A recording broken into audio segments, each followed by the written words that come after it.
اعوذ باللہ من الشیطان الرجیم بسم اللہ الرحمن الرحیم وَإِذْ قُلْنَا لِلْمَلَائِكَةِ اسْجُدُوا لِآدَمَ فَسَجَدُوا إِلَّا إِبْلِيسَ أَبَىٰ وَاسْتَكْبَرَ وَكَانَ مِنَ الْكَافِرِينَ۔ جب ہم نے فرشتوں سے کہا کہ آدم کو سجدہ کرو، سب نے سجدہ کیا، ابلیس نے نہیں کیا۔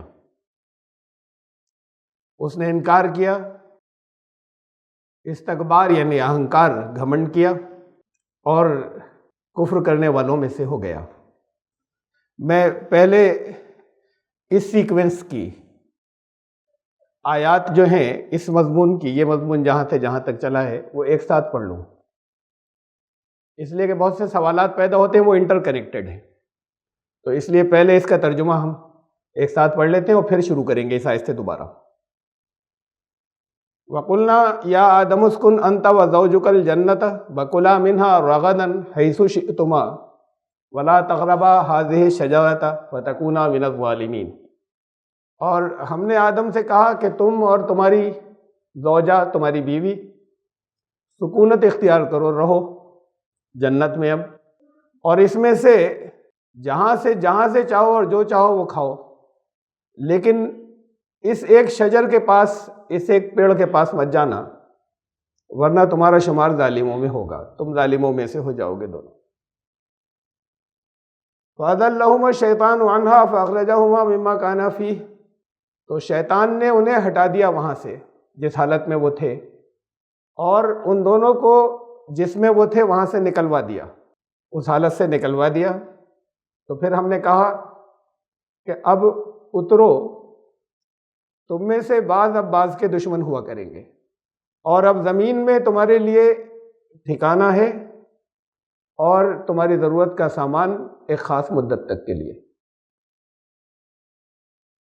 فَتَلَقَّىٰ آدَمُ مِن رَّبِّهِ كَلِمَاتٍ فَتَابَ عَلَيْهِ، پھر آدم نے اپنے رب سے کچھ کلمات پائے، اس کے رب نے اس کی طرف القاء کیے، حضرت آدم کی طرف۔ فَتَابَ عَلَيْهِ، اور پھر وہ ان کلمات کے ذریعے توبہ قبول فرمائی۔ انہ هو التواب الرحیم، بے شک وہ تو بہت پلٹنے والا، متوجہ ہونے والا، توبہ قبول فرمانے والا ہے اور ہمیشہ رحم فرمانے والا۔ قلنا اهبطوا منها جميعا، ہم نے کہا کہ اب تم سب اترو یہاں سے۔ فَإِمَّا يَأْتِيَنَّكُم مِّنِّي هُدًى فَمَن تَبِعَ هُدَايَ فَلَا خَوْفٌ عَلَيْهِمْ وَلَا هُمْ يَحْزَنُونَ، اور پھر جب میرے پاس سے تمہیں ہدایت پہنچا کرے تو پھر جس نے اس ہدایت کی اتباع کی، پیروی کی، اس کے لیے، ان لوگوں کے لیے نہ کوئی خوف ہوگا اور نہ کبھی ان کے لیے کوئی غم ہوگا۔ وَالَّذِينَ كَفَرُوا وَكَذَّبُوا بِآيَاتِنَا أُولَٰئِكَ أَصْحَابُ النَّارِ هُمْ فِيهَا خَالِدُونَ، اور جنہوں نے کفر کیا اور ہماری آیات کو جھٹلایا، وہ آگ والے لوگ ہوں گے اور وہ اسی میں رہیں گے۔ یہ یہاں تک ایک سلسلہ ہے۔ اس حصے میں بھی جیسے پہلے سے گزرا، بڑی پیچیدگیاں آتی ہیں اور بہت سے سوالات پیدا ہوتے ہیں، اس لیے ترتیب سے پہلے ترجمہ میں نے آپ کو یہاں تک اتنے حصے کا بتا دیا۔ اب پھر ہم آیت نمبر 34 پر آ رہے ہیں، جہاں سے آج کا درس شروع ہوا، سورہ البقرہ کی آیت نمبر 34۔ وَإِذْ قُلْنَا لِلْمَلَائِكَةِ اسْجُدُوا لِآدَمَ فَسَجَدُوا إِلَّا إِبْلِيسَ، ہم نے ملائکہ سے کہا سجدہ کرو آدم کو، تم سب سجدے میں گر گئے سوائے ابلیس کے۔ اس نے انکار کیا، تکبر، گھمنڈ، اہنکار کیا اور کافروں میں شامل ہو گیا، کافروں میں سے ہو گیا۔ پہلا سوال یہاں پر جو آتا ہے وہ غیر اللہ کو سجدے کا ہے، کہ ہم نے آدم سے کہا کہ سجدہ کرو، ہم نے ملائکہ سے کہا آدم کو سجدہ کرو۔ اب اس پر جو اعتراض آتے ہیں یا اس کے جوابات جو دیے جاتے ہیں، ان میں کئی طرح کے جوابات ہیں۔ یہ کہ بھئی اللہ ہی نے منع کیا غیر اللہ کو سجدہ مت کرنا، وہاں اللہ نے حکم دیا تھا تو کرنا تھا۔ ایک تو جواب اس کا یہ دیا جاتا ہے، پورے طریقے سے اطمینان بخش نہیں ہے بات۔ یہ جس چیز کو اللہ نے ہمیشہ منع کیا، سختی سے منع کیا کہ غیر اللہ کو سجدہ نہیں ہوگا، وہ پھر مخلوق سے اس چیز کا حکم کسی ایک جگہ، کسی خاص موقع پہ بھی مخلوق کو کیوں دیا؟ اب ایک کے لیے ایک موقع پہ بس یہ ایکسیپشن تھا کہ ہم نے، اللہ نے حکم دے دیا کہ نہیں یہاں کرو، آئندہ ہمیشہ کو منع کر دیں گے کہ اللہ کے سوا کسی کے آگے سجدہ مت کرنا۔ ایک تو یہاں سوال یہ پیدا ہوتا ہے کہ سجدے کا حکم حضرت آدم کو دیا تو یہ کیوں دیا؟ اور سجدے ہی کا تذکرہ پھر میں اور ساتھ میں رکھ دوں کہ سورہ یوسف میں بھی آیا، وہاں تو اللہ کے حکم کی بات بھی نہیں تھی کہ جب حضرت یوسف علیہ السلام کو مصر میں پاور مل گئی اور ان کے بھائی، پورا واقعہ گزرا، آپ میں سے بہت زیادہ تر لوگوں کے علم میں ہوگا، ان کے بھائیوں نے جنہوں نے سازش کی تھی ان کے خلاف، ان سب پر کھل گیا کہ اب یہی ہمارے بھائی ہیں اس وقت جو پاور میں ہیں۔ انہوں نے معافی مانگی، حضرت یوسف علیہ السلام نے معاف کر دیا اور کہا کہ جاؤ ہمارے والد کو لے کر آؤ، تم لوگ سب میرے والد کو یہاں پر لے کر آؤ۔ تو پھر وہ والدین کو لینے کے لیے وہ بھائی گئے اور لے کر آئے۔ پھر تو وہاں پر قرآن میں ہے کہ وہ سب سجدے میں گر پڑے یوسف کے آگے۔ اب یہ بات تو یہاں تو یہ بھی نہیں لکھا ہے کہ اللہ نے حکم دیا تھا انہیں کہ یوسف کے آگے سجدہ کرو، حضرت یوسف کے آگے، پھر وہ بھی والدین بھی اپنے لڑکے کے آگے سجدے میں گر جائیں۔ ان والدین میں بھی ایک نبی ہے، حضرت یعقوب علیہ السلام۔ حضرت یعقوب علیہ السلام والد ہیں، تو ماں باپ میں وہ جو والد ہیں وہ نبی ہیں، وہ سجدے میں گر گئے حضرت یوسف علیہ السلام کے سامنے۔ تو پھر سجدے کی اگر یہی مطلب ہے تو پھر یہاں تو یہ اس جواب سے یہاں بات کلیئر نہیں ہوتی کہ یہ تو اللہ نے حکم دیا تھا۔ تو سجدے کا میں نے آپ کو بتایا نا کہ ایک ذکر اور ہے سورہ یوسف میں غیر اللہ کو سجدے کا، وہ حضرت یوسف کے آگے سب سجدے میں گر پڑے، سارے بھائی اور ماں باپ۔ دیکھیے سجدہ، پہلے سجدے کو سمجھ لیں۔ سجدے کا مفہوم جو آپ کے ذہن میں ہے وہ نماز والا سجدہ ہے۔ اس کا مطلب یہ نہیں ہے، سجدے کا مطلب یہ نہیں نماز والا سجدہ۔ نماز میں جو سر جھکاتے ہیں اسے بھی سجدہ کہتے ہیں، لیکن سجدے کا مطلب یہ نہیں کہ ایسے ہی جو شکل آپ کو معلوم ہے نماز میں، ماتھا زمین پر ٹیک دینا کسی کے آگے، سجدے کا مطلب یہ نہیں ہے۔ نماز میں یہ ہے سجدہ، سجدے کی شکل یہ ہے۔ قرآن شریف میں ہے، دیکھیے یہ سورہ حج ہے، آیت نمبر 18، الم تر ان اللہ یسجد لہ من فی السماوات ومن فی الارض والشمس والقمر والنجوم والجبال والشجر والدواب وکثیر من الناس۔ تم نے دیکھا کہ اللہ ہی کو سجدہ کر رہے ہیں جو بھی آسمانوں اور زمین میں ہیں، اور سورج کر رہا ہے، چاند کر رہا ہے، تارے کر رہے ہیں، اور پہاڑ ہیں، درخت ہیں، اور باقی سارے جاندار انسان کے علاوہ، اور انسانوں میں سے بھی بہت سے۔ یہ تم نے دیکھا کہ سب اللہ کو سجدہ کر رہے ہیں۔ اب تم نے دیکھا کا مطلب کیا ہے؟ یعنی ایک ایسی چیز بتائی یہاں جا رہی ہے جو آپ کو معلوم ہونا چاہیے، اور معلوم کسی کے بتائے پر نہیں، آپ کے آبزرویشن میں، آپ کے مشاہدے میں ہونا چاہیے، تبھی تو کہا جائے کہ تم نے دیکھا۔ آپ میں سے کتنوں نے دیکھا آسمان کو سجدہ کر؟ جتنے بھی آسمان اور زمین میں ہیں، سورج بھی سجدہ کر رہا ہے، کتنوں نے دیکھا؟ اگر ایسا ہوتا کہ صرف بتاتے اللہ تعالیٰ کہ یہ سب سجدہ کر رہے ہیں تو ہماری سمجھ میں نہیں آتا، لیکن بہرحال اللہ نے بتایا، پھر ساتھ میں کہتے تمہاری سمجھ میں نہیں آئے گا۔ یہاں تو آپ سے سوال کیا جا رہا ہے تم نے دیکھا نہیں دیکھا؟ سورج بھی سجدہ کر رہا ہے، چاند بھی کر رہا ہے، تارے بھی کر رہے ہیں، پہاڑ، درخت، سارے چلنے پھرنے والے مخلوقات، اور انسانوں کے علاوہ، اور انسانوں میں سے بھی بہت سے، یہ سب اللہ کو سجدہ کر رہے ہیں۔ آپ میں سے کتنوں نے دیکھا؟ اگر سجدہ اسی کو کہتے ہیں یا صرف یہی ہے جو نماز میں سجدہ ہوتا ہے، تو یہ تو آپ میں سے کسی نے نہیں دیکھا۔ اور اللہ نے یہاں پر یہ سوال ایسے رکھا ہے کہ آپ سب نے دیکھا، آپ کو معلوم ہونا چاہیے۔ تو یہ سجدہ وہ سجدہ نہیں ہے جسے آپ نے خالی اسی کا مفہوم سمجھ رکھا ہے سجدہ۔ سجدے کا مطلب ہے اطاعت قبول کر لینا، سبمیشن، سرنڈر، کسی کے آگے ایسے جھک جانے کا مطلب کوئی فزیکلی ہی نہیں، مادی طور پر جھکنا ہی نہیں، بھوتک طور پر، بلکہ جو وہ کہے اب ہم نے سرنڈر کر دیا، آپ کی بات مانیں گے، حکم کے تابع پورے ہو جانا، اسے سجدہ کہتے ہیں۔ آسمانوں اور زمین، چاند ہے اللہ کے قانون کے مطابق چل رہا ہے، ذرا سا اس سے نہیں ہٹتا، سورج ہے، ستارے ہیں، پہاڑ ہیں، درخت ہیں، لیونگ تھنگز دوسری ہیں انسان کے علاوہ، اور بہت سے انسان، یہ اللہ کے قانون کو تسلیم کرتے ہیں اور پورے طریقے سے اللہ کے قانون کے پابند ہیں، اسے سجدہ کہتے ہیں۔ یہ سجدے کا مطلب ہے اصل۔ وہ نماز میں سجدہ اپنی جگہ ہے کہ بھئی پورے طریقے سے اطاعت قبول کرنے کا ظاہر مظہر ایک یہ بھی ہے کہ سر جھکا دو، اس لیے اس کا نام بھی سجدہ رکھے، لیکن سجدے کا اصل مطلب یہ ہے۔ تو حضرت یوسف علیہ السلام پاور میں تھے مکمل وہاں پر، اللہ نے ان کو اس جگہ پہنچایا تو ان کے والدین اور ان کے بھائیوں نے بھی یہ قبول کیا کہ یہاں پر جیسے آپ نظام، اس قانون جو کچھ بھی چلائیں گے ہمیں پسند ہے، یہ آپ اللہ کی مرضی کے مطابق اس نظام کو چلائیں گے، ہمیں پسند ہے، ہم اس نظام کے انڈر میں، اس نظام کے تحت چلیں گے۔ یہ تھا سجدہ، اسے سجدہ کہتے ہیں۔ یہ ایسا نہیں تھا کہ وہ نماز کی طرح ان کے پیروں میں جھک گئے تھے۔ اور فرشتوں کا سجدہ، اب پھر یہاں اور سوال آ رہے ہیں، فرشتوں کے سجدے کی بھی ہم بات کریں تو اتنی بات آ رہی ہے کہ سمجھ میں کہ بھی فرشتوں سے یہ کہا کہ جیسے آدم کہیں اب تمہیں ویسے کرنا ہے، جیسے آدم چاہیں۔ اس کا مطلب کیا ہے اور اس کا مفہوم کیا ہے؟ تو اللہ کے حکم پر چلتے رہتے ہیں نا۔ اب یہ آدم جیسے کہیں ویسے کرنا، اور اس کے آگے اور پھر سوال اٹھتے ہیں، ابلیس نے نہیں کیا، یہ کہاں سے آ گیا؟ حکم تو فرشتوں کو دیا گیا تھا۔ قرآن شریف میں یہ جتنی جگہوں پر کئی جگہ آئی ہے یہ بات ایسے ہی آئی ہے۔ فرشتوں سے کہا اللہ نے سجدہ کرو، سب نے سجدہ کیا، ابلیس نے نہیں کیا۔ ہم یہ سمجھ لیتے، ہمیں غلط فہمی ہو سکتی تھی کہ ابلیس بھی فرشتہ تھا، بات کو بگڑ گیا۔ لیکن قرآن نے اسے بھی واضح کر دیا، یہ سورہ کہف میں ہے، سورہ نمبر 18 میں، کہ وہ جنوں میں سے تھا۔ ایک بات تو اس سے پہلے یہ واضح ہوتی ہے، اسے سمجھ لے کہ ملائکہ وہ مخلوق ہیں جو ہمیں نظر نہیں آتی، لیکن ان کے اندر ملائکہ میں یا فرشتے جنہیں ہم کہتے ہیں اردو میں، ان کے مزاج میں نورانیت ہے، ان کی تخلیق، ان کی کریشن میں بھی نورانیت ہے۔ ابلیس بھی اس فہرست میں شامل تھا جسے ہم ملائکہ کہیں پہلے۔ جیسے آپ کو سمجھایا، بہت سے لوگوں کو آپ کو وہ موضوع معلوم ہوگا، میں صرف مثال میں دے رہا ہوں، سب کے نہیں آئے گا سمجھ میں، کہ جیسے وفات لفظ ہے اور موت، تو وفات زیادہ کمپریہنسو اور جامع لفظ ہے۔ وفات کا ایک پارٹ موت بھی ہو سکتا ہے، اور ایسی وفات بھی ہو سکتی ہے جو موت نہیں ہو۔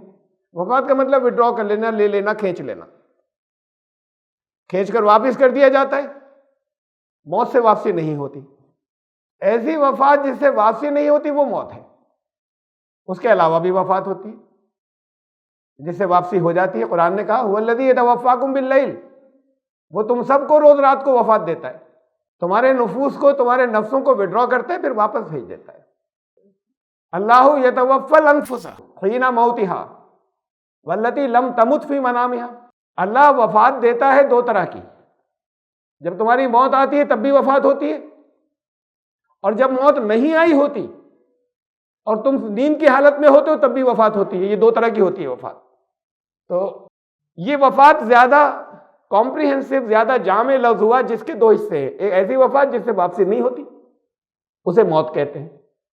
ایسی وفات جس سے واپسی ہوتی ہے، روز رات میں ہوتا ہے، وہ بھی وفات ہوتی ہے۔ حضرت عیسیٰ علیہ السلام کی وفات ہوئی تو موت نہیں آئی ابھی، ہر ایک کو موت آنی ہے ایک دن، اس لیے حضرت عیسیٰ علیہ السلام کی واپسی بھی ہوگی، اس لیے کہ موت آنی ابھی نہیں آئی، وفات ہوئی، ان کو وڈرا کر لیا، ان کے نفس کو لے لیا۔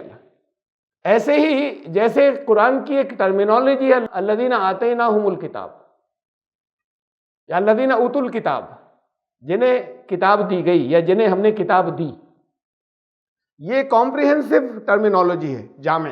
اس میں کئی طرح کے گروپ ہیں، اس میں شامل ایک خاص گروپ ہے اہل کتاب، کہ وہ جو نبی کو بھی پہچانتے ہیں، کتاب تو ہے لیکن نبی کو بھی پہچانتے ہیں، یہ تو ہے اہل کتاب۔ اس کے علاوہ بھی ہو سکتے ہیں آتیناہم الکتاب، جن کے پاس کتاب ہو یا کتاب دی گئی، کسی نہ کسی بگڑی شکل میں کتاب ہو لیکن نبی کو نہیں جانتے، تو یہ الذین اوتوا الکتاب یا الذین آتیناہم الکتاب، جنہیں کتاب دی گئی یا جنہیں ہم نے کتاب دی، یہ زیادہ کمپریہنسو اور جامع لفظ ہے یہ، یا اصطلاح یا ٹرمینالوجی ہے۔ اس میں وہ بھی شامل ہے جو اہل کتاب ہے، اور اس میں وہ بھی شامل ہے جو اہل کتاب نہیں ہے لیکن کتاب ہے ان کے پاس، نبی کو نہیں جانتے، وہ بھی شامل ہے، یہ دونوں شامل ہیں۔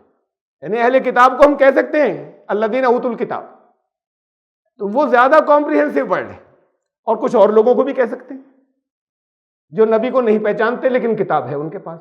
تو ایسے ہی ملائکہ میں یہ شامل تھا، وہ مخلوقات بھی شامل تھیں، انویزیبل دونوں تھے، لیکن وہ بھی شامل تھیں کہ جن کی پیدائش نور سے ہوئی، وہ بھی شامل تھی مخلوقات جن کی پیدائش نار سے ہوئی، یا گرم مادے سے ہوئی، یا ہیٹ انرجی سے ہوئی، جن کے نفوس ہیٹ انرجی سے پیدا کیے گئے، جن کی باڈیز، اور وہ بھی جن کی باڈیز جو ہیں وہ لائٹ انرجی سے کریٹ کی گئی، یہ دونوں شامل تھے ملائکہ میں۔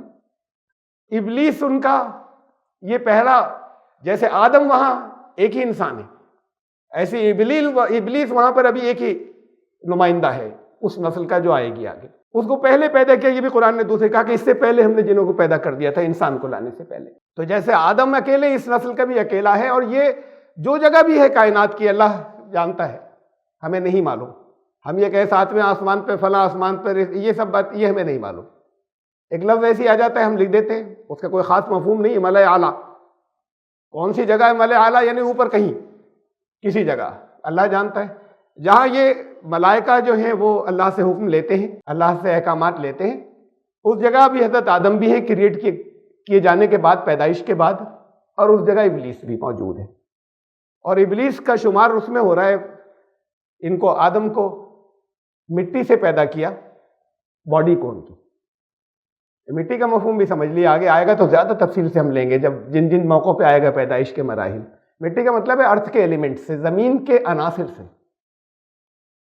مٹی میں کاربن ہوتا ہے، فاسفورس ہوتا ہے، آئرن ہوتا ہے، ایلومینیم ہوتا ہے، بہت سے اور ایلیمنٹس ہوتے ہیں، وہ انسان کی باڈی میں ہیں، اس میں سے بہت سے. یہ ایسا کلام ہے اللہ کا کہ ہر دور میں ہر ایک کی سمجھ میں آئے. یہ ایلیمنٹس یا عناصر سمجھ میں نہیں آتے اس سے پہلے کے دور میں، جب انسان نے اسے معلوم کیا یا دریافت کیا. تو الفاظ ایسے استعمال کیے کہ اس دور کے لوگ اپنے حساب سے جو بھی مطلب چاہے سمجھ لیں. آپ کو آج کے دور میں سمجھنا چاہیے مطلب کیا ہے. اور فرشتوں کی باڈی جو ہے وہ لائٹ انرجی سے کریٹ کی گئی باڈیز. جسم جیسے ہمارا جسم زمین کے ایلیمنٹس سے بنایا گیا، زمین کے عناصر سے. وہ مادی نہیں ہے، فزیکل، وہ بھوتک شریر نہیں ہے فرشتوں کے، اس لیے انسان کو نظر نہیں آتا. انسان کو انرجیز نظر نہیں آتی، قوتیں. اور پھر اس سے ہمیں اور بہت سی چیزیں اشارے ملتے ہیں، معلوم ہوتا ہے فرشتوں کے بارے میں. ان کی عام فرشتوں کی رفتار کیا ہے جو لائٹ کی ہے، جو عام جو لائٹ کی ویلوسٹی یا رفتار ہے. پھر جنوں کو آگ سے پیدا کیا گیا، قرآن نے کہا نار سے یا شعلے سے. ابھی تک کہ ہمارے جو سائنٹیفک انالیسس ہے یا تجزیہ ہے یا کیٹیگرائز کیا آگ کو، نہ تو بڑا اس کے اوپر کنفیوژن بھی ہے اور اس کے اوپر بہت اختلاف بھی ہے. آگ کو ہم مادہ کہیں یا قوت کہیں، انرجی کہیں یا میٹر کہیں. بعض انرجی مانتے ہیں، بعض میٹر، بعض کہتے ہیں نہ انرجی ہے نہ میٹر، اس کے بیچ کی چیز ہے آگ. جو ہے آگ کا شعلہ، اسے میٹر بھی نہیں کہہ سکتے اور اسے انرجی بھی نہیں کہہ سکتے. اس سے پیدا کیا جب میٹر بھی نہیں کہہ سکتے، نظر وہ بھی نہیں آتے، انویزیبل بینگ ہے. لیکن ان کے مقابلے میں یہ میٹر سے یا مادے سے زیادہ قریب ہے، مادیت سے، میٹیریلزم کے، بھوتکتا کے، جنہیں ہم فرشتے کہتے ہیں. ملائکہ میں وہ بھی شامل تھے. ایک سب نے سجدہ کیا، سب کو سجدہ کے حکم ہوا تھا، تو ابلیس کو بھی ہوا تھا، وہ ان میں شامل تھا. یہ سب باتیں فضول ہیں جو بالکل مہمل، طرح طرح کی کہانی افسانے جو ہیں کہ وہ معلم الملکوت تھا. سنا ہوگا یہ آپ میں سے کچھ لوگوں نے یہ اصطلاح سنی ہوگی. فرشتوں کا استاد تھا. فرشتوں کا ایک استاد بنا کر بٹھایا ہوا ہے. فرشتوں کے استاد کی کیا ضرورت ہے؟ اللہ نے جس فرشتے کو جتنا علم دے رکھا ہے وہ اللہ کی طرف سے دیا ہوا ہے، اس کو اب ایک ٹیوشن پڑھنے کی ضرورت ہے؟ کتاب وہ روزانہ پڑھانے کے لیے ایک آتا ہے، اور وہ ابلیس ہے. یہ سب کہانیاں ہیں اور جگہ جگہ اس کے اندر بھی داخل ہو گئی ہیں، بہت سی روایات میں داخل ہو گئی، بہت سی جگہ آپ کی ان کتابوں میں جو انبیاء کے قصے ہیں اس میں شامل ہو گئی.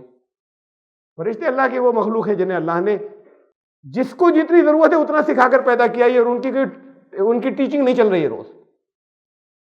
اس سے زیادہ وہ نہیں جانتے، اس سے کم وہ نہیں جانتے. ان کے کسی ٹیوشن کی ضرورت نہیں ہے، ان کے اوپر ایک ٹیچر بٹھانے کی ضرورت نہیں کہ اب یہ ان کا استاد ہے، یہ پڑھانے آتا ہے. یہ سب فضول کہانیاں ہیں. یہ بھی تھا ان میں سے، جیسے آدم کو پیدا کیا تھا، قرآن نے کہا کہ جن کو ہم نے اس سے پہلے پیدا کیا ہے، جنوں کی نسل کا سب سے پہلا اور انسانوں کی نسل کا سب سے پہلا ان کو وجود دیا گیا تھا، اس کا شمار ملائکہ میں رکھا گیا تھا. اس لیے کہ وہ مخلوق ہے جو ابھی بھوتک نہیں ہے، یہ ارتھ کے ایلیمنٹ سے نہیں پیدا کی گئی، انسان اور تقریباً فرشتوں کے درمیان کی ہے، مادی اس کے جسم کے اعتبار سے. تو ابلیس نے سر جھکانے سے انکار کیا. سجدے کا مفہوم آپ کو بتا چکا میں کہ یہ نماز کے سجدے کو نہیں کہتے. نماز میں سجدہ ایسا ہوتا ہے، سجدہ اطاعت قبول کر لینا پورے طریقے سے، جیسا یہ کہے اس کے احکامات کو، اس کے قانون، اس کے لاز کو ماننا. تو یہ کہا گیا تھا کہ انسان یہ تو اطلاع پہلے دے دی گئی تھی، یہ شروع کی آیات میں آ گیا اس رکوع کی کہ اللہ نے فرمایا تھا کہ مجھے زمین میں ایک بھیجنا ہے، بعد کو ایک مخلوق، انی جاعل فی الارض خلیفہ۔ یہاں زمین میں رہتے ہوئے اس کو جن جن چیزوں کی ضرورت پڑے گی، فرشتوں سے کہا تمہیں کوآپریٹ کرنا ہوگا۔ ابھی یہ اس مخلوق کو بھیجنے جا رہا ہے، اللہ تعالیٰ ایسی مخلوق جسے چوائس ملے گی، ایک اختیار ملے گا، نافرمانی بھی کر سکے گا، فرشتے نہیں کرتے۔ تو وہ اگر کہیں تباہی کے لیے کچھ چیزوں کو مختلف کائنات کے استعمال کرنا چاہے تمہیں کوآپریٹ کرنا ہوگا، اس لیے کہ یہ سارے ڈپارٹمنٹ فرشتوں کے ہاتھ میں ہے نا، کائنات کے جن کے ذریعے اللہ کا سارا کنٹرول ہے۔ تو فرشتے ملائکہ وہ قوتیں ہیں، کہیں پہاڑوں کا فرشتہ ہے، کہیں دریاؤں کا فرشتہ ہے، کہیں الگ الگ کاموں پہ الگ الگ، کہیں خوراک کا روزی کا فرشتہ۔ انسان جو کرنا چاہے گا اس میں رکاوٹیں نہیں ڈالو گے، وہ تباہی کے لیے کرنا چاہے تب بھی تم رکاوٹ نہیں ڈالو گے، وہ اگر تعمیر کے لیے کرنا چاہے تب بھی تم کوآپریٹ کرو گے، وہ جو کچھ کرنا چاہے، تو اس لیے کہ ان کے ہاتھ میں وہ قوتیں، تو وہ کائنات کی قوتیں اس کا ساتھ دیں گی۔ یہ سرنڈر کو سجدہ کہتے ہیں، یہ سجدہ تھا، ابلیس نے نہیں کیا، ابلیس نے انکار کیا، گھمنڈ کیا، واستکبر وکان من الکافرین، اور کافروں میں سے ہو گیا۔ دیکھیے وہاں یہ سوال ہے نا کہ یہ کہا تھا اس کے اندر حکم سے بھی ہوا تھا، قرآن نے کہا ہے دوسری جگہوں پہ، سورہ اعراف میں یہ واقعہ، سورہ اعراف میں بیان ہوا، یہ واقعہ سورہ طٰہٰ میں بیان ہوا، بہت سی اور صورتوں میں بیان ہوا۔ قال ما منعک الا تسجد اذ امرتک، ابلیس سے پوچھا کہ جب تجھے حکم دیا تھا تو تجھے کس نے روکا سجدہ کرنے سے؟ تو یہ حکم فرشتوں کو تھا، ملائکہ میں، تو ملائکہ میں یہ بھی شامل ہے، اس نے منع کیا، ابلیس نے منع کیا تو ان میں شامل تھا وہ۔ یہ جب اس نے منع کیا تو کہا جب میں نے حکم دیا تھا کیوں نہیں کیا؟ یہ حکم اس کے لیے بھی تھا، موجود تھا وہ۔ یہ دوسری جگہ ہے سورہ سعاد میں، قال یا ابلیس، کہا اے ابلیس، ما منعک ان تسجد لما خلقت بیدی، تجھے کس نے روکا؟ میں نے، یہ اس کی ایک اصطلاح ہے، ٹرمینالوجی، عربی کا ایک محاورہ ہے، خلقت بیدی، دونوں ہاتھوں سے اپنے بنایا، کا مطلب اپنی بھرپور قدرت سے بنایا، اپنی بھرپور قدرت سے جسے میں نے بنایا، تجھے کس چیز نے روکا کہ انہیں سجدہ نہیں کرے؟ یا کہا کہ جب میں نے حکم دیا تھا کیوں نہیں کیا، یا کہا کہ تجھے کس چیز نے روکا کہ اس کو سجدہ نہیں کرے، یعنی اس کی سجدہ نہیں کرے کہ اس کے آگے اس کی اطاعت نہیں قبول کرے۔ اس نے اپنے جواب دیے، اس کا یہاں موقع نہیں ہے، اس رکوع میں آگے اپنے موقع پر تشریح آئے گی اس کی، دوسری اور صورتوں میں جب آئے گی بات، تو ہم آگے چل رہے ہیں اسی میں۔ اب ابلیس کو بھی سمجھ لیجئے، یہ سارے یہ جو نام ہے شروع کے، یہ ان کی کوالٹیز اور صفت کے اعتبار سے نام ہے، ایکچوئل نیم کیا ہے ہمیں نہیں معلوم، ابلیس نام لیا گیا، تو ابلیس کوئی پراپر ناؤن نہیں ہے۔ ابلیس کا مطلب ہے مایوس، یہ لفظی معنی، جو رحمت سے مایوس ہو گیا، سمجھا کہ کسی اور کو ہمارے اوپر بڑائی ملنے جا رہی ہے، اللہ کی رحمت سے مایوس، اور پھر اس کے بعد کچھ نافرمانی کی، تو اس کے بعد یہ اللہ کی رحمت سے مایوس ہی تھی جس نے جو سرکشی میں بدل گئی، جو جسے ہیکڑی آپ لوگ کہتے ہیں، جو اس میں بدل گئی۔ یہ بڑی سائیکالوجیکل بات ہے، سائیکالوجسٹ سارے اسے یہ کہتے ہیں، یہ بتاتے ہیں کہ کوئی اگر ڈپریشن میں چلا جائے تو وہ ڈپریشن طرح طرح سے نکلتا ہے، اس کے ڈیفرنٹ ایفیکٹس ہوتے ہیں ڈپریشن کے۔ یہ ابلیس مایوس ہو گیا، نا امید ہو گیا، یہ ایک ڈپریشن کی کیفیت ہے۔ اور جو ڈپریشن کے پیشنٹس کا ڈپریشن طرح طرح سے نکلتا ہے، کہیں تو وہ ہوتا ہے کہ سیکلوژن میں چلے جاتے ہیں، اکیلے کسی سے بات نہیں کر رہے ہیں، کہیں ڈپریشن جو ہے وہ ایگریشن پیدا کرتا ہے، جارحانہ انداز، سرکش ہو جانا، یہ بھی ڈپریشن کی وجہ سے ہوتا ہے۔ تو یہاں ابلیس جو ہے یہ مایوس ہوا، شیطان کا مطلب ہے ایگریسو، سرکش۔ یہاں پہلے کو ابلیس کہا تھا جو وہاں مایوس ہوا تھا، اور اس کے بعد جب جب انسانوں کے ریلیشن شپ میں بات آئی کہ اب انسان سے اس نے بات شروع کی، وہاں سے اس کی سرکشی شروع ہو گئی، وہاں سب جگہ شیطان کہا ہے، وہاں ابلیس نہیں کہا ہے، وہاں ہر جگہ وہ شیطان ہو گیا ہے۔ اس ڈپریشن سے وہ اس کے اندر یہ ایگریشن آ گیا، وہ اللہ کی بھی نافرمانی کی، اکڑا، اور اس اکڑ کے اندر اب وہ شیطان کو یہ سب اس کے ایکسٹریم، اس کے مایوس ہو جانے کی کیفیات سے اس کے اندر یہ چیز پیدا ہو گئی۔ تو شیطان کے لفظی معنی سرکش، جس کے اندر ایگریشن ہو اور بغاوت ہو، یہ اس مایوسی کا نتیجہ تھا۔ تو ابلیس کوئی نام نہیں، یہ صفاتی نام ہے جو یہاں آیا، جو بھی نام ہو اس کا، اور پھر ایک اکیلا تھا، نام کی کوئی ضرورت بھی نہیں ہے، اس کا ایک صفاتی نام آ گیا، کوئی اس کے باپ تو تھا نہیں جس نے نام رکھا ہو۔ یہی اللہ نے نام دیا تو یہی اس کا نام۔ اب اس کے بعد جب یہ ہو گیا، وَقُلْنَا يَا آدَمُ اسْكُنْ أَنْتَ وَزَوْجُكَ الْجَنَّةَ وَكُلَا مِنْهَا رَغَدًا حَيْثُ شِئْتُمَا وَلَا تَقْرَبَا هَٰذِهِ الشَّجَرَةَ فَتَكُونَا مِنَ الظَّالِمِينَ۔ تو ہم نے کہا اے آدم اب تم جاؤ رہو، تم اور تمہاری بیوی، تمہاری زوجہ جنت میں۔ بیچ کا غیر ضروری تھا مقام یہ کہ اس سے پہلے نہیں تھی زوجہ، اب یہاں آ گیا نام، تو یہ انڈرسٹوڈ ہے کہ یہ فل ان دی بلینکس آپ کے لیے چھوڑ دیے کہ پھر اللہ نے ان کی وائف کو بھی پیدا کیا، ان کی شریک حیات کے بھی ان کے لیے پیدا کی، ان کے بارے میں قرآن نے بتایا اور کہا جاؤ جنت میں رہو۔ ان کے بارے میں بتایا قرآن نے کہ یہ دیکھیے اس کا ابلیس کا سورہ اعراف کے اندر کہ یہ سرکشی اس کی، قال انظرنی الی یوم یبعثون، اس نے اجازت لی، کہا کہ مجھے ذرا مہلت دے دیجیے اس دن کے لیے، اس دن تک کے لیے جب سب کو اٹھایا جائے گا۔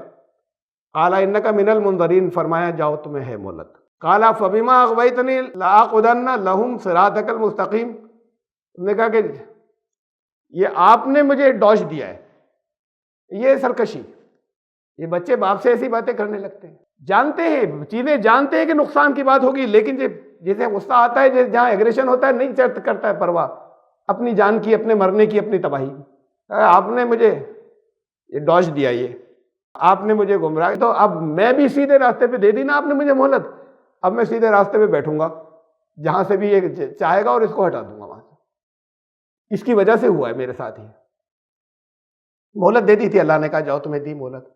قال اخرج منہا مذءوما مدحورا، فرمایا نکلو یہاں سے ذلیل و خوار ہو کر۔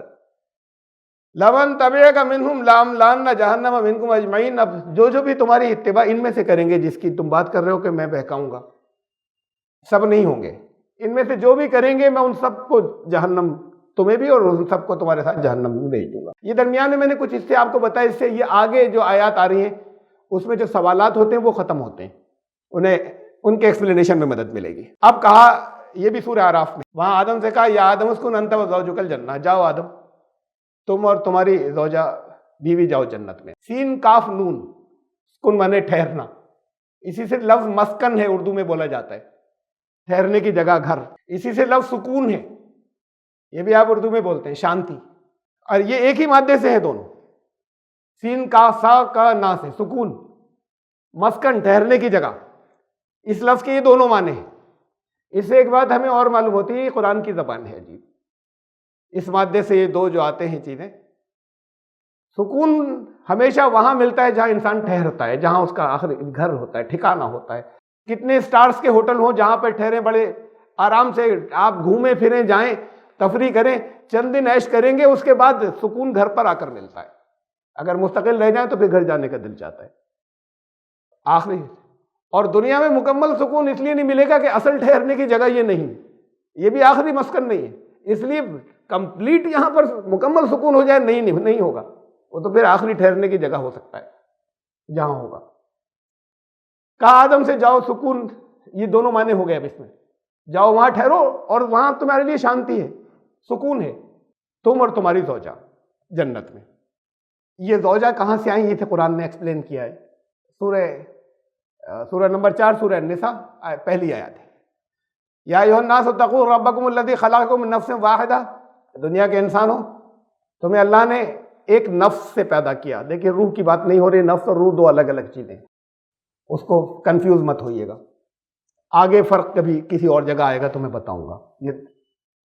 یہ نفس کا مطلب یور سیلف، جو آپ خود ہیں، روح کی کوئی جمع نہیں ہے قرآن میں، ارواح کہیں نہیں آیا، نفوس نفس کی جمع، انفسکم، تم سب، ہر نفس کو موت آتی ہے، ہر نفس کو اس کے کیے کا بدلہ ملتا ہے، کہیں روح کو نہیں ملتا۔ تمہیں سب کو پہلے ایک نفس کو پیدا کیا تھا، اس سے تم سب کو پیدا کیا، لیکن تم سب کو بات کو اس کے اپنے رب کا تقوی اختیار کرو، تم سب کو ایک نفس سے پیدا کیا، وخلق منہا زوجہا، اسی نفس سے اس کے جوڑا بھی بنایا۔ ابھی یہ نفس جو ہے یہ کوئی شریر نہیں ہے، جسم نہیں ہے، اسی نفس سے اس کا جوڑا بنایا، یہ دو ہوئے ہیں۔ اب آگے کی ڈیٹیلز ہمیں نہیں معلوم کیسے، لیکن یہ کہا اس کے آگے کی ترتیب ہم نے ایسے چلائی ہے کہ شوہر ہسبینڈ اور وائف ہوں گے اور ساری دنیا چلے گی۔ وَبَثَّ مِنْهُمَا، ان دونوں کے ذریعے، رجالاً کثیرا ونساء، پھیلا دیے ان دونوں کے ذریعے زمین میں بہت سے مرد اور عورتیں۔ اب ان دونوں کی ضرورت آگے رہے گی، یہ سسٹم شروع میں ایسے چلا ہے، ایک پیدا کیا، اس کے اندر دونوں میں سے کوئی نہیں تھا، نہ ماں تھی نہ باپ تھی۔ قرآن نے کہا حضرت عیسیٰ کے بارے میں جواب دیتے وقت عیسائیوں کو کہ عیسائی کہتے ہیں کہ یہ خدا کے بیٹے، دیکھیے باپ نہیں تھے، ماں تھی تو خدا کے بیٹے تھے۔ ان کا یہ کہ اگر اسے یہ کوئی اتنی بڑی بات ہے اللہ کے لیے کہ بغیر باپ کے پیدا کر دیا، تو آدم کو تو بغیر باپ اس کے نہ ماں تھی نہ باپ تھی تب پیدا کر دیا تھا، اور یہ عیسائی بھی مانتے ہیں کہ نہ ماں تھی نہ باپ تھی آدم پیدا ہو گئے تھے۔ تو عیسائیوں کو کہا کہ یہ آدم کو تو بغیر ماں باپ کے پیدا کر دیا تھا، یہ تو پھر ان سے زیادہ گریٹر ہو گئے، خدا کے پھر بیٹے تو وہ ہو جائیں گے۔ یہ تو اللہ پہلے انسان کو پیدا کیا، پھر جوڑا بنایا، وہ اسی نفس سے بنایا۔ اب اس کے بعد پھر سلسلہ چلا ہے ان دونوں سے آگے، وَبَثَّ مِنْهُمَا، ان دونوں سے پھر بہت سے مرد اور زمین میں پھیلا دیے۔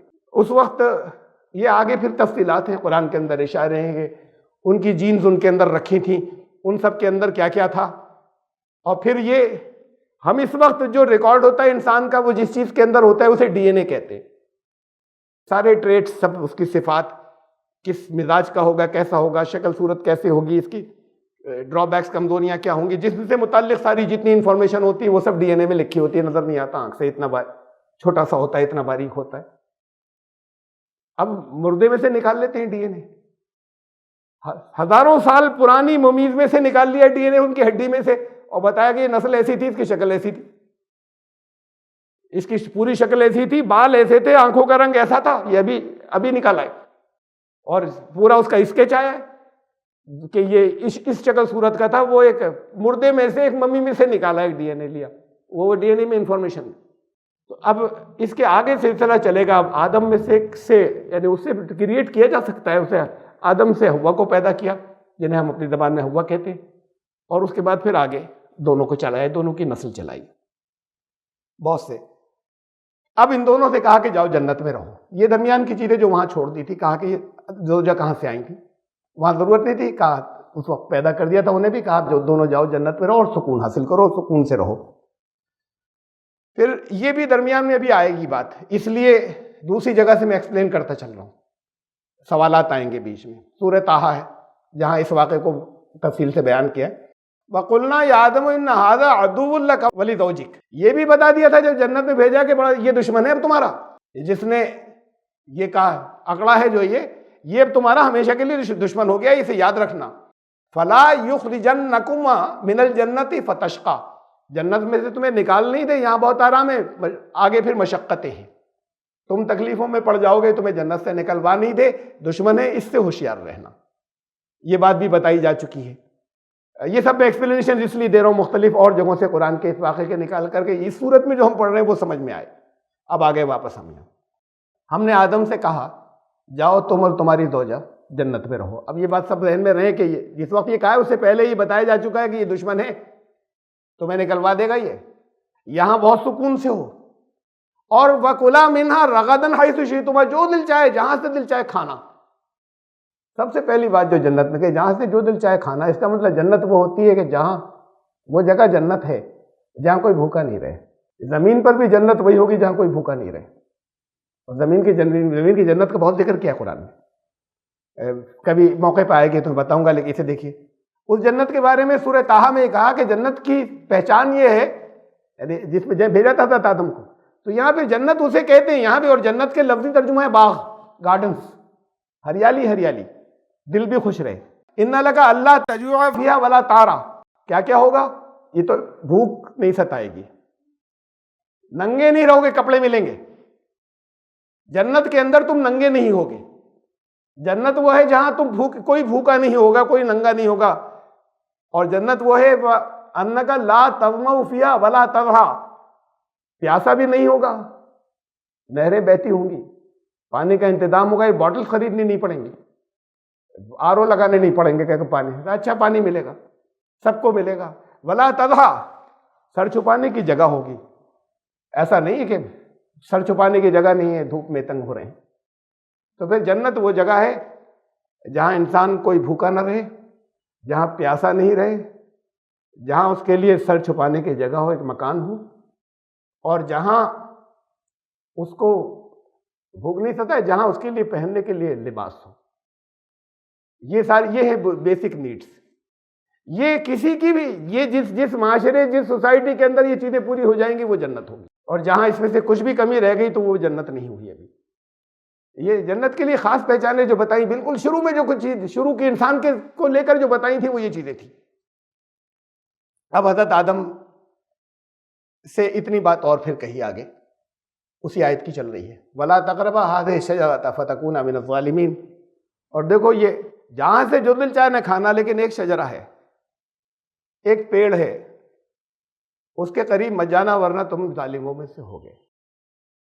یہ شجرہ بھی بتایا قرآن نے، اپنے تمثیلی انداز میں بتایا ہے۔ ہمارے یہاں بجائے اس کے غور و فکر کے بعد بزرگ سمجھا دیتے، پتہ نہیں کیوں بزرگ بھی اس کو بڑی اونچی اونچی تمثیلوں میں لے گئے، جو پچھلے لوگ تھے۔ اس کو سب ایکسپلین کر دیا ہے، نام نہیں لیا ہے قرآن نے۔ تو اب چونکہ نام نہیں لیا تو انہوں نے کہا ہم بھی نام نہیں لیں گے، یہ منع کیا کیا؟ انہوں بھی طرح طرح کی چیزیں جو ہیں وہ جو سمجھے تھے، انہوں نے طرح طرح کی چیزیں کہا۔ کہیں کا سیب تھا، سیب کا پیڑ تھا، کہیں کا گیہوں کا درخت تھا۔ اب کیا مماثلت ہے سیب میں اور گیہوں میں؟ کہیں کا گیہوں کا درخت تھا، کہیں سیب کا۔ میں گیہوں سیب کی بات کو کروں گا۔ یہ شجرہ کیا ہے قرآن نے سمجھایا، اس کے قریب مت جانا۔ دیکھیے ایک بات اور آ چکی نا بات، کہ شیطان کو تو نکال دیا تھا اور کہا تھا نکل جائے یہاں سے، جب اس نے جب جھکنے سے انکار کر دیا تھا تبھی کہہ دیا تھا نکل جائے یہاں سے۔ اب شیطان یہاں بہکائے گا تو شیطان پہنچا کیسے؟ اور بات چیت چل رہی کہ اس نے کہا میں تو آپ تمہارے بھلے کے لیے کہہ رہا ہوں، جو کچھ کہنے آئے ہوں۔ بائبل والوں نے یہ کیا کہ شیطان کو سانپ بنا دیا، اور وہ جنت کے داروغہ کو ایک دوارپال بھی بنایا انہوں نے۔ جنت کے داروغہ کو ڈاش دے کے وہ گھس گیا اندر، شاید سانپ کے بھیس کے اندر۔ اب وہ سانپ سے نہیں پہچانے، وہ گھس گیا اندر۔ جہاں سے اللہ نے نکال دیا وہاں کوئی سانپ بن کے نہیں گھس سکتا۔ کوئی کیڑا جنت کے داروغہ کو چلو دے ڈاش، لیکن جسے اللہ نے نکالا تھا کہ نکل جائے یہاں سے، آ چکا نا بھی۔ جسے کہا تھا کہ نکل جاؤ اسی وقت کہہ دیا تھا یہاں سے تو نکل جاؤ، ان سے کہا تم جاؤ جنت میں۔ تو وہ کسی کو ڈاش دے کے نہیں گھس سکتا، اللہ نے نکالا تھا جیسے۔ اب شیطان یہاں بیکارہ ہے، قرآن میں زبان ہے، اس نے کہا کہ میں تمہارے بھلے کے لیے کہہ رہا ہوں، ہمیشہ زندہ رہو گے۔ اسے کہتے ہیں زبان حال۔ سچویشن کو لینگویج دے دی جاتی ہے، لٹریری۔ یہ بہت لٹریری کلام، لٹریری بہت سے ماسٹر پیس جو ہوتے ہیں ان میں جگہ جگہ آتی ہے زبان حال۔ اور زبان حال یہ ہے، جیسے میں نے پہلے بھی شاید بتایا تھا، کہ در و دیوار پکار اٹھے، نہ کوئی در پکارتا ہے نہ دیوار پکارتی۔ یہ لٹریری انداز ہوتا ہے کہنے کا، سچویشن کو، جگہ کو لینگویج زبان دے دی جاتی ہے۔ کسی کی موت پر زمین و آسمان روئے، نہ زمین روتی ہے نہ آسمان روتا ہے، چاروں طرف ماتم ہے، اس کو ایسے کہتے ہیں زمین روئی آسمان رویا۔ یہ سچویشن جو ہے اس کو زبان دے دی جاتی ہے کہ یہ سب پکار اٹھے۔ یہ جگہ جگہ قرآن میں یہ لینگویج استعمال ہوئی، سچویشن کو لینگویج دے دی گئی۔ سچ مچ نہ اس نے کہا نہ انہوں نے کہا۔ اس نے پھر بہکایا کیسے؟ کہا کچھ نہیں تھا، وہاں پہنچ کے نہیں کہہ سکتا تھا، پھر کیسے کہا؟ قرآن میں ہے کہا، یہ بتایا ہے قرآن نے سورہ طٰہٰ میں۔ وسوسہ الیہ الشیطان، وسوسہ ڈالا۔ اب وسوسے کی طاقت دور سے ہو سکتی ہے، اس کی باڈی میٹیریل باڈی نہیں ہے، یہ انرجی لیول کی چیز ہے جو پینیٹریٹ کر سکتی ہے، مادے میٹر میں سے چلی بھی جاتی ہے، کہیں دور سے ویوز بھیجی جا سکتی ہیں، اس لیے کہ اس کا جسم جو ہے وہ مادی نہیں ہے، میٹیریل نہیں ہے۔ میٹیریل باڈی ٹکرا جاتی ہے، دیوار کو کراس نہیں کر سکتی، انرجی اس میں سے پینیٹریٹ کر جاتی ہے۔ تو وہ یہ دور سے یہ وسوسہ ڈالنا، یہ ساری بات اس سے ہو رہی ہے۔ وسوسہ ذہن میں بس خیالات آ رہے ہیں عجیب عجیب، شیطان کی وجہ سے آ رہے ہیں۔ اس کو پاور دے دی تھی، اس نے مانگی تھی، پاور دے دی تھی کہ کر سکتا ہے، یعنی کر تو پہلے بھی سکتا تھا لیکن اسے اجازت مانگی تھی کہ کر لوں، مہلت دے دیجئے، دی تمہیں مہلت، اجازت بھی دی۔ تو اب وہ خیالات کے ذریعے آتا ہے، بس یہ اندر نہیں گھستا، کہیں کھڑا ہو کے بات نہیں کرتا کسی سے، یہ خیالات کے ذریعے آتا ہے۔ اسے ان خیالات کو آپ کی اردو زبان میں بھی وسوسہ کہتے ہیں، برے خیالات۔ قرآن نے کہا فوسوس الیہ الشیطان، آدم کے ذہن میں وسوسہ ڈالا، یہ سب کہنا، وسوسہ کیا؟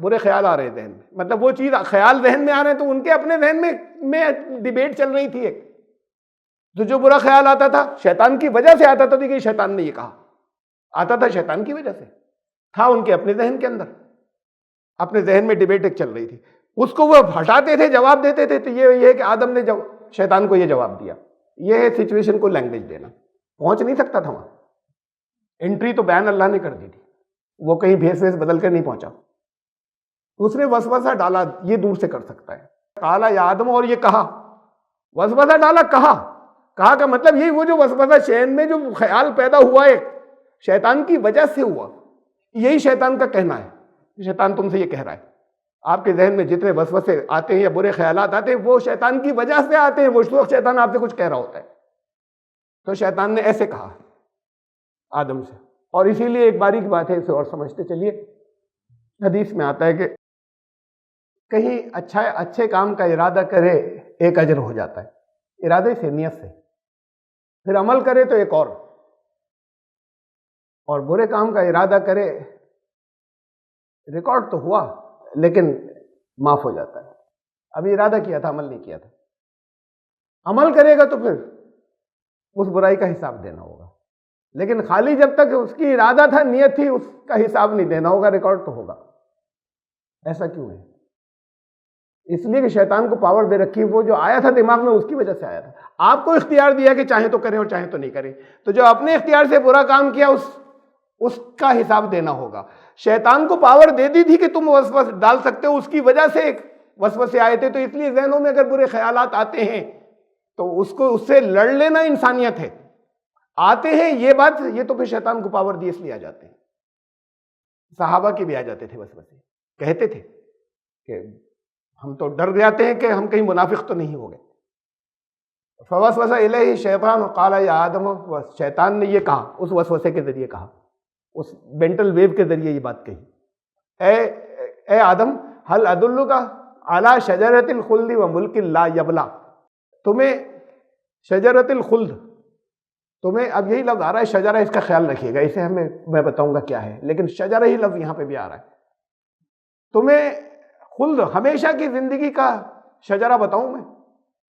ابھی ترجمہ ہم درخت ہی کر رہے ہیں یا پودا کر رہے ہیں، تمہیں وہ پودا یا وہ درخت بتاؤں جو ہمیشہ کی زندگی کا ہے، ہمیشہ کا، وملک لا یبلی، اور ایسی بادشاہی جو کبھی ختم نہیں ہو، ایسا ملک، ایسا اقتدار، تمہیں وہ نہیں بتاؤں میں؟ اب یہ شیطان کی طرف سے آ رہا ہے۔ حضرت آدم سوچ رہے ہیں کہ یہ اس سے کیوں روکا ہے، یہ اس سے روکا کیوں ہے؟ اب یہاں ہر چیز کی اجازت ہے، اس شجرے سے روکا ہوا ہے، تو یہ حضرت آدم کے دل میں وسوسے آ رہے ہیں، جنت میں بھیجے گئے۔ ایک بات اور ہے، وہاں سب کو معلوم تھی، جو ان حضرت آدم کو پیدا کرتے وقت ہی کہہ دیا تھا انی جاعل فی الارض خلیفہ، بھیجنا تو زمین میں ہی ہے، زمین کے لیے خلیفہ بنا رہے ہیں، جنت میں کیوں بھیج دیا پھر؟ اس کی بات کو کرتا ہوں، بھیج دیا جنت میں، یہ تو پیدائش سے پہلے انفارمیشن ہے کہ زمین میں بھیجا جائے گا، پیدا ہی زمین کے لیے کیا ہے، جب پیدا نہیں ہوئے تھے فرشتوں سے کہا تھا قال ربک للملائکۃ انی جاعل فی الارض خلیفہ، ملائکہ کو یہ انفارمیشن دے دی تھی، تو اب یہ اطلاع تو سب جگہ تھی، اسے زمین پر جانا ہے، اسی پر تو فرشتوں نے ایک سوال رکھا تھا کہ خوریزی کرے گا، اب وہ سب کچھ ہو چکا، کہا جاؤ جنت میں رہو، اور دیکھو یہ دیکھ لینا کہ یہاں سے نکلو گے تو مشقت میں پڑو گے، اور یہ شیطان دشمن ہے، یہ نکلوانے کے چکر میں رہے گا۔ اب یہ وسوسے آ رہے ہیں، یہ تو معلوم تھا زمین کی بات ہے، اس وقت اللہ سے نہیں سوال کیا کہ کتنے دن رہنا ہے مجھے جنت میں، لیکن اب دماغ میں یہ آ رہا ہے کہ زمین پر جانا ہے، تو ایک چیز سے روک دیا ہے، تو یہ وسوسے شیطان نے ڈالے ہیں کہ یہی اسی کے اندر کی ہے، اس بات کی، اس سے روک رکھا ہے، ہر چیز کھاؤ پیو، جانا تو زمین پر ہے تمہیں، یہ ایک چیز سے روکا ہوا ہے، یہی ایک ایسی چیز ہے جو ہمیشہ یہاں پہ رکوا دے گی، اس سے روک دیا ہمیں، پھر بات کو زمین پر جانا ہوگا۔ یہ ہیں وسوسے جو آ رہے ہیں کہ ہمیشہ کی تمہیں وہ نہیں بتاؤں جو ہمیشہ تمہیں یہیں پہ رکھ دے، جنت میں روک لے، اس سے روکا ہوا ہے تمہیں ایک شجرے سے، ہمیشہ جنت میں رہنے کی اس کے اندر ہے، یہ ان کے اپنے ذہن میں آ رہے ہیں، اور شیطان کی وجہ سے آ رہے ہیں، شیطان یہ کہہ رہا ہے ان سے۔ یہ دوسری جگہ وہی وسوسے کی بات سورہ اعراف میں، وہ سورہ طٰہٰ میں تھی، دیکھیے بہت اہم بات آ رہی ہے آگے۔ فوسوس لہما الشیطان، شیطان نے ان دونوں، ایک نہیں، لہما وہاں پہ تھا آدم، آدم کے ذہن میں یہ بات آئی، اور دونوں کے ذہن میں کیا وسوسہ آیا؟ وسوسہ لہما الشیطان، شیطان کے ان کے ذہن میں ایک ایسا وسوسہ ڈالا جس کا کیا تھا وسوسہ وہ یہاں نہیں کہا، وہ تو آ چکا پہلے. اس سے ہوگا کیا اس وسوسے سے؟ رزلٹ کیا ہوگا اس کا؟ وہ جو کچھ جس چیز کا وسوسہ ڈالا تھا وہ جو کچھ کریں گے اس کا رزلٹ کیا ہوگا؟ یعنی شجرے کو اس سے روکا تھا، رزلٹ کیا ہوگا؟ لیبدی لہما ما وریا عنہما من سوآتہما، ان کی گپت اندریاں، ان کی شرمگاہیں، ان کی پارٹس آف باڈی شیم وہ ایک دوسرے پہ کھل جائیں گے. نہیں تھے کھلے ہوئے وہاں، وہ جنت کے ماحول میں وہ ان کی وہ چیزیں مطلب باڈی لی ان کی نظر پر نہیں تھی. اب وہ ان کا احساس اور شعور و ادراک ہو جائے گا سیکسول آرگنس کا. کہا شیطان نے اس لیے کیا تھا، یہ شجرے کی بات تھی، شیطان جانتا تھا، شیطان نے اس لیے کیا تھا، ذہن میں یہ ڈالا تھا کہ اس کی یہی تو کنجی ہے یہاں رہنے کی، تمہارے یہاں رکنے کی.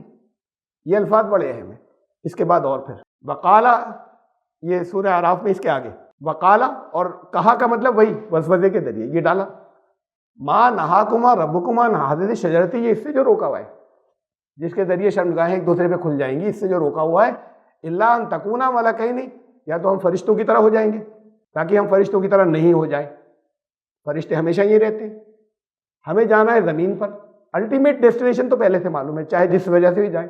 یہی چیز ہے، التکونا ملکین اور تکونا من الخالدین، یا ہمیشہ یہاں رہیں یا فرشتے ہو جائیں، ایسے ہو جائیں گے. تو اس لیے روکا ہوا اس سے. فاکلا منہا، کھا لیا اس میں سے. فبدت لہما سوآتہما، تو ان کی شرمگاہیں کھل گئیں ایک دوسرے پہ. پہلے نہیں تھا شرمگاہوں کا احساس، اب اوپن ہو گیا. یہ کون سا شجرہ ہے جس سے شرمگاہوں کا احساس کھانے سے یہ ہو رہا ہے؟ اور شیطان بھی اسی لیے کر رہا ہے. فَطَفِقَا يَخْصِفَانِ عَلَيْهِمَا مِنْ وَرَقِ الْجَنَّةِ، اب انہوں نے اپنی پھر باڈی پارٹس کو، جو باڈی پارٹس آف شیم ہے، جو سیکسول آرگن، اب انہیں چھپانا شروع کیا. اس سے پہلے نہیں تھی ضرورت. اب انہوں نے پھر جنت کے یہ ایک دوسرے پہ کھلی، اور فطری شرم انسان کی جو ہے وہ سامنے آئی، اور انہوں نے پھر اپنے آپ کو کور کرنا اسٹارٹ کیا وہیں کے جنت کے درختوں کے پتوں سے. وہاں اور تو کچھ تھا نہیں. دوسری جگہ دیکھیے سورہ اعراف میں اس کے آیت نمبر 22، فلما ذاق الشجرۃ، پھر جب انہوں نے ذائقہ لیا اس شجرے کا. شجرہ کیا؟ پیڑ کا ذائقہ ہوتا ہے. کہیں پھل نہیں ہے، یہاں پر کہیں نہیں آیا، کسی جگہ پھل نہیں آیا ہے، ہر جگہ شجرہ ہے. پیڑ کا کوئی ذائقہ ہوتا ہے، ٹیسٹ یا ذائقہ یا جو اچھا لگے.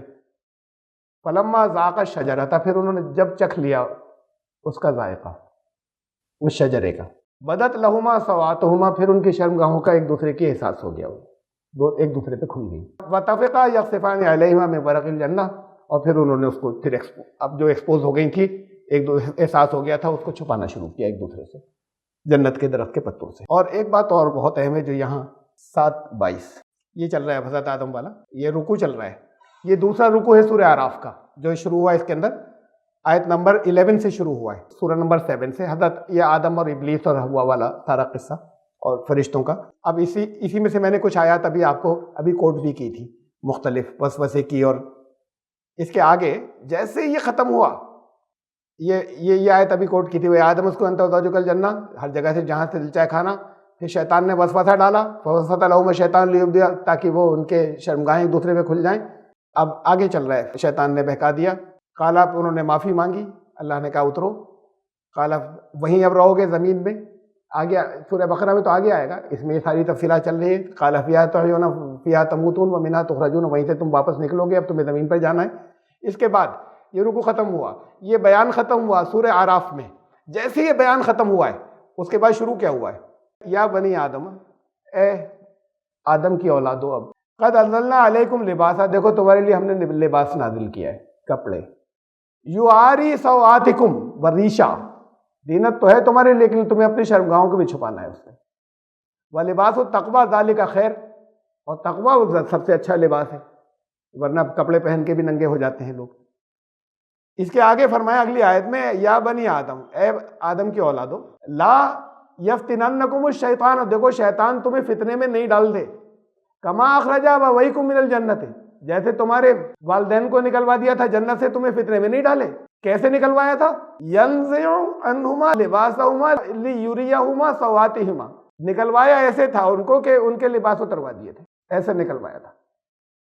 اب دیکھو تم اپنے لباس پہن کر رکھنا، ایسا نہیں ہو کہ پھر تم سلپ ہو جاؤ اور ویسے تمہیں بہکا دے جیسے وہاں پہ بہکا دیا تھا. اب شجرہ سمجھ میں آیا آپ کے؟ شروع سے لگاتار جو کچھ چل رہا ہے. اور پھر اتنا اور سمجھ لیجیے شجرہ کسے کہتے ہیں. انسانوں کے اسے بھی فیملی ٹری کو بھی شجرہ کہتے ہیں.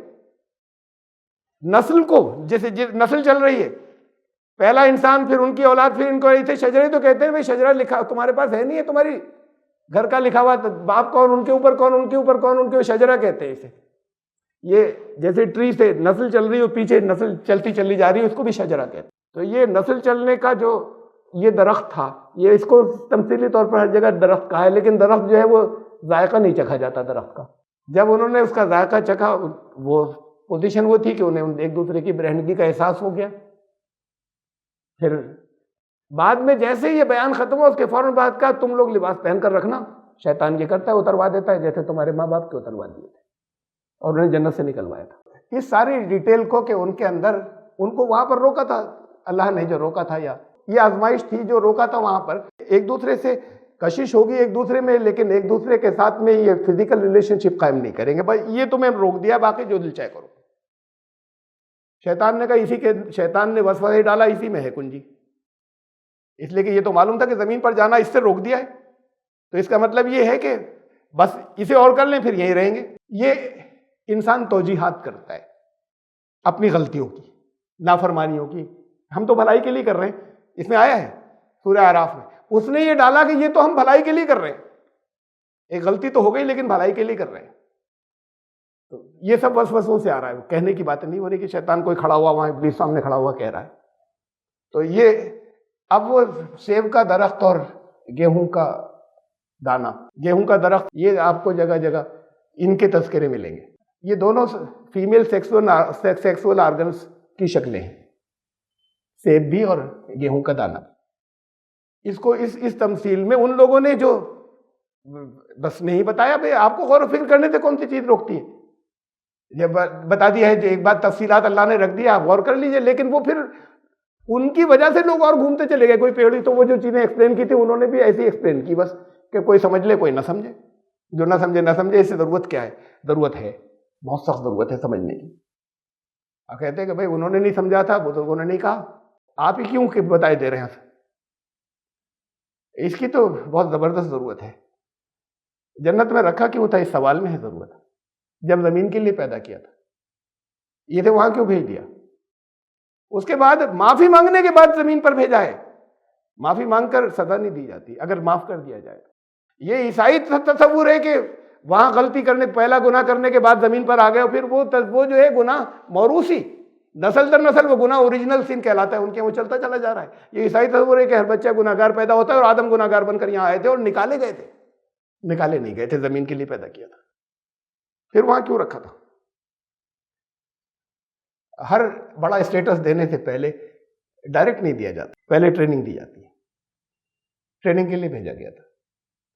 اس ٹریننگ کے 2 پارٹ تھے بڑے اہم اس ساری ٹریننگ کے. پہلی بات تو تکبر، بڑے بنو گے تو معافی نہیں ملے گی. دوسری چیز یہ تھی کہ انسان ہر چیز کو مان لیتا ہے. یہ وہاں کیا کرایا تجربہ؟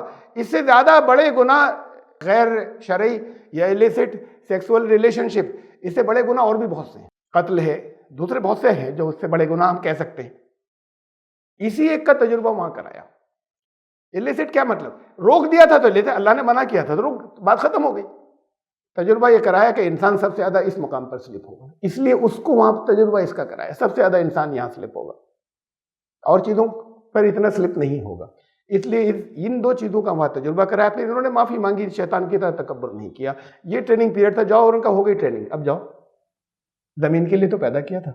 اس حصے کو اور زیادہ تفصیل سے میں وہاں کیوں روکا، یہ ٹریننگ، اور پھر یہاں بھیجا، اس کی ذرا سی اور تفصیل لوں گا. پھر انشاءاللہ ہم آیت نمبر 36 سے آیت نمبر 36 سے آیت 34-35 کی بات چل رہی تھی. اس پارٹ کو تھوڑا سا میں جو شارٹ میں کہا ہے اور ایکسپلین کروں گا.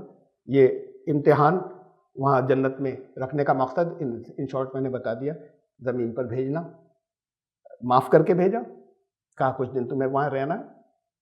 معاف کر کے سزا نہیں دی جاتی، سزا تھی ہی نہیں ہے. زمین کے لیے ہی پیدا کیا تھا، وہ ٹرائل ہو گیا، وہ آزمائش ان پہ سے گزار دی کہ دیکھو یہ اس کا خیال رکھنا ہے تمہیں ان دو باتوں کا. تو پھر انشاءاللہ زندگی رہی تو آیت نمبر 36 سے شروع کریں. الحمدللہ.